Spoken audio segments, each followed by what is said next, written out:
ન્યૂઝલેન્ડ ગુજરાતી સાથે હું છું પાયલ બામભણિયા। તો જોઈએ આજના સમાચારમાં। બોટાદના લાઠીદળમાં ડુપ્લિકેટ બીડીનો પર્દાફાશ। કંપનીના પ્રતિનિધિ અને પોલીસની તપાસમાં 12 બાંધા મળ્યા, 2 શખ્સો સામે ગુનો દાખલ। બોટાદ જિલ્લાના લાઠીદળ ગામમાં ડુપ્લિકેટ બીડીનું વેચાણ થતું હોવાનો પર્દાફાશ થયો છે। 4 ભાઈ બીડી કંપનીના પ્રતિનિધિ અને બોટાદ રૂરલ પોલીસે સંયુક્ત કાર્યવાહી કરી અને લાઠીદળ ગામની એક દુકાનમાં તપાસ હાથ ધરી હતી। આ તપાસ દરમિયાન દુકાનમાંથી ડુપ્લિકેટ 4 ભાઈ બીડીના 12 બાંધા મળી આવ્યા હતા।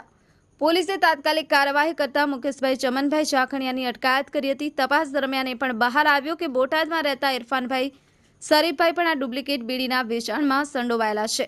4 ભાઈ બીડી કંપનીના પ્રતિનિધિએ બોટાદ રૂરલ પોલીસ સ્ટેશનમાં બંને શખ્સો વિરુદ્ધ ફરિયાદ નોંધાવી છે।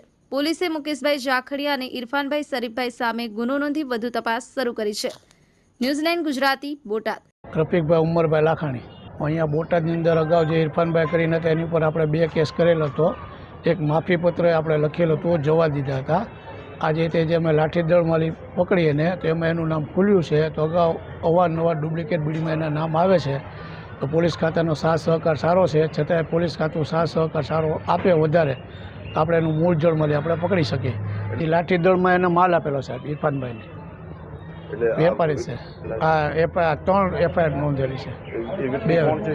ઇરફાનભાઈ અહીંયા મોહમ્મદનગરમાં હુસેની ચોકમાં અમારે 6 જે બીડી છે અત્યારે 10,000 હતી, બાકી વેચી નાખી છે એ ને એને માલ ખાલી છે એટલે 3-4 વખત માલ આપેલો છે।